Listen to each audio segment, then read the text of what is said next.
You're watching DW New Asia. Coming up today, former Prime Minister of Pakistan Imran Khan is on the offensive after the attempt on his life last week. He accuses the current Prime Minister and the military for being behind the attack. They are threatened. They know elections, they cannot compete. And so their motive was to get me out of the way. They tried other ways. They tried to disqualify me.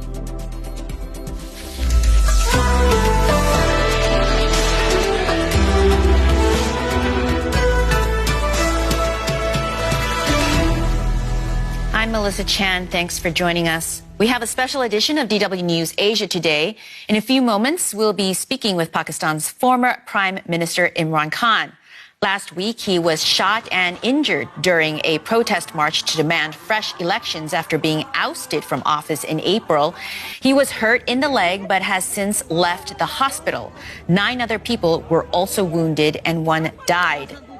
Police say the perpetrator was a lone gunman, and an unverified video started circulating online. Keep in mind, there's a lot of disinformation and misinformation out there.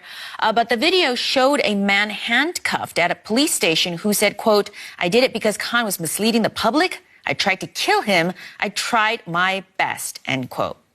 Khan has accused Prime Minister Shehbaz Sharif and 2 other senior officials of being behind the assassination attempt and has demanded an independent investigation. Joining us is former Prime Minister of Pakistan, Imran Khan. Thank you so much for joining DW News Asia. And sir, of course, I want to start by first asking how you're healing from your injuries, and do you expect a full recovery? I'm healing. I have 2 bullet wounds in my thigh and 1 in my shin bone. All 3 have been removed. And now my bone's cracked, so it needs 4 to 6 weeks rest. I can't put weight on it until it recovers. The bullets from my thighs have been taken out, and they are flesh wounds. So full recovery, hopefully in 4 weeks' time.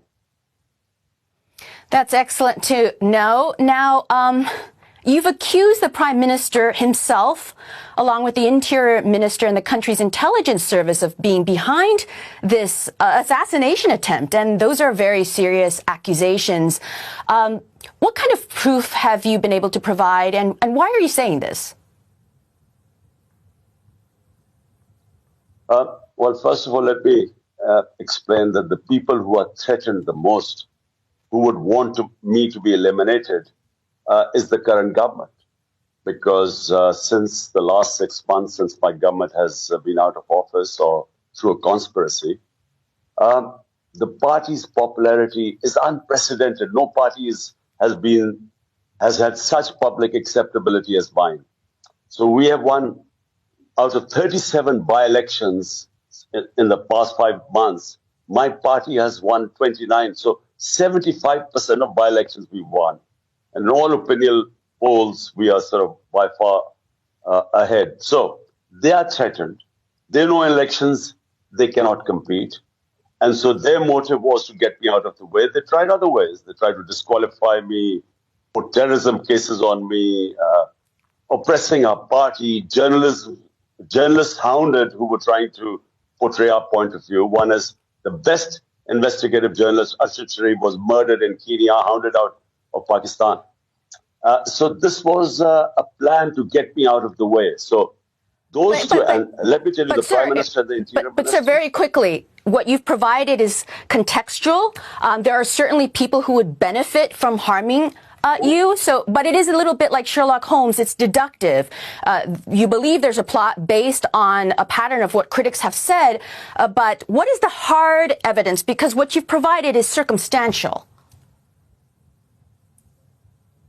Look, I know these 3 people were involved because I knew about the plot.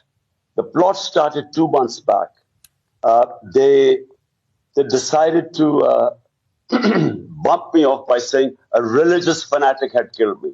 So 2 months back, they started this campaign. It was the video was made by these intelligence agency. It went on to the politicians, on the state media, where they consistently started this campaign that I offended I committed blasphemy, and these religious sentiments were upset. So I then exposed this on the 24th of September, on the 7th of October, in a public, a big rally, saying exactly this, that this is the plot, and they will have me bumped off by a religious fanatic pretending that I'd offended, I'd committed blasphemy. Now, So you this were is the warned pattern about that this. followed.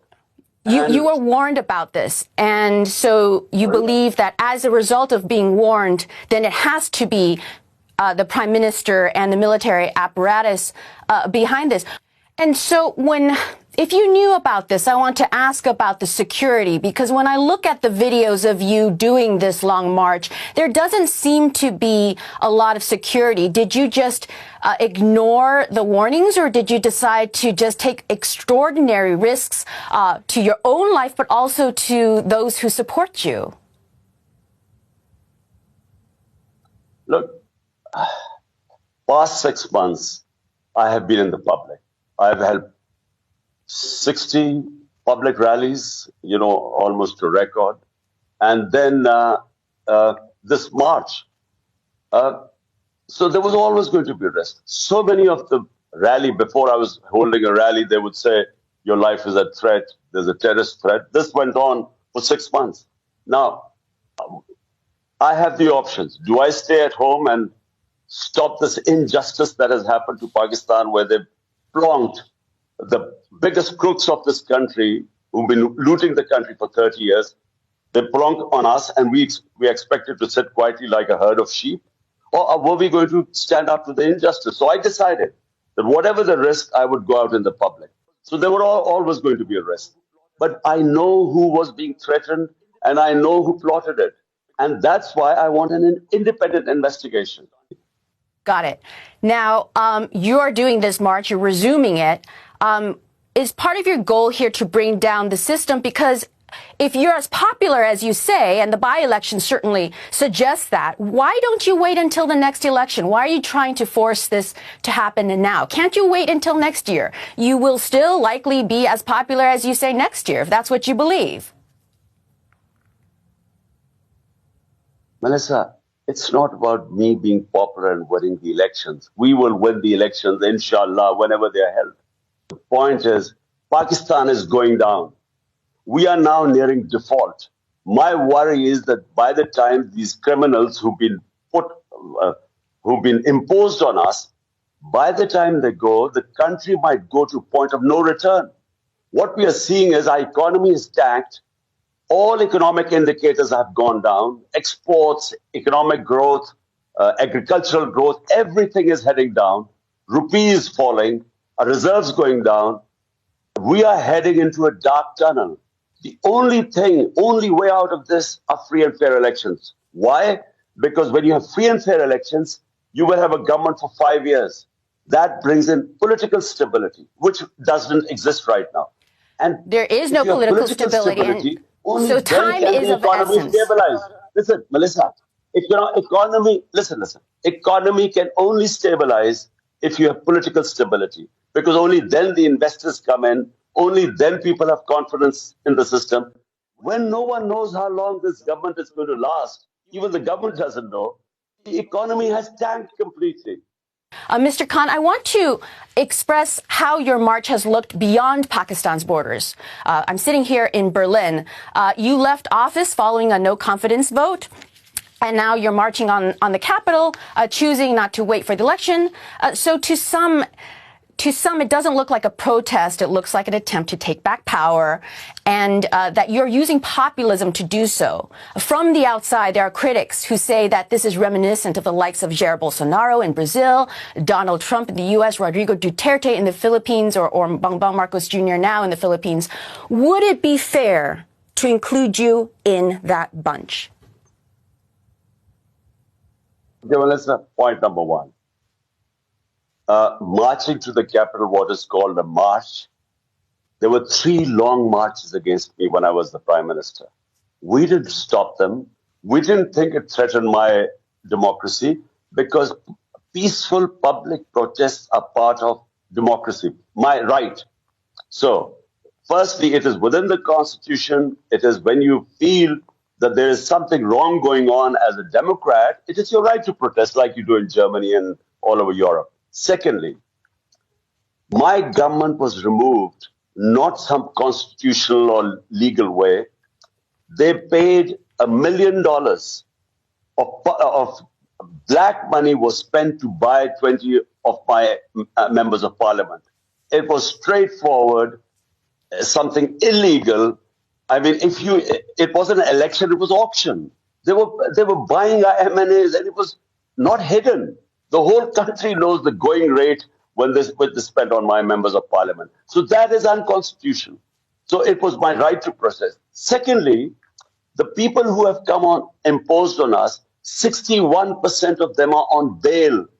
60% of the cabinet is on bail on corruption cases. And what they have done is, while the economy has gone down, they have given themselves immunity from corruption. This doesn't happen in a democracy. So you're talking about corruption, but I go back to the fact that you were in power.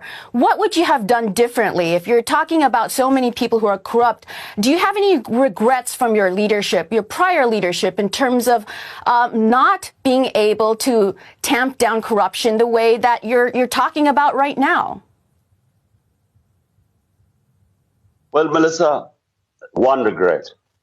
I came in with a thin majority, a coalition government, weak government. And what I could not do was impose rule of law. Corruption is a symptoms when you do not have rule of law. Rule of law means when you have powerful crooks who are above law, which is what has happened now. These people who've been plundering, these ruling elite, who've been stealing money for 30 years, who have massive corruption cases, have come into the parliament and waived off the corruption cases. So what I could not do is that the Accountability Bureau was not controlled by me, it was controlled by the establishment. And so I did not have the power to bring the big crooks under the rule of law, and I could not hold them accountable. And so you're ineffective. I mean, the reason why developing world is poor is because the ruling elites are above law, and I couldn't succeed in bringing them under the rule of law. Mr. Imran Khan, we've run out of time. Thank you so much for joining us. That's all for today. Be sure to check out our website. That's dw.com/Asia. I'm Melissa Chan. Thanks for watching, and goodbye.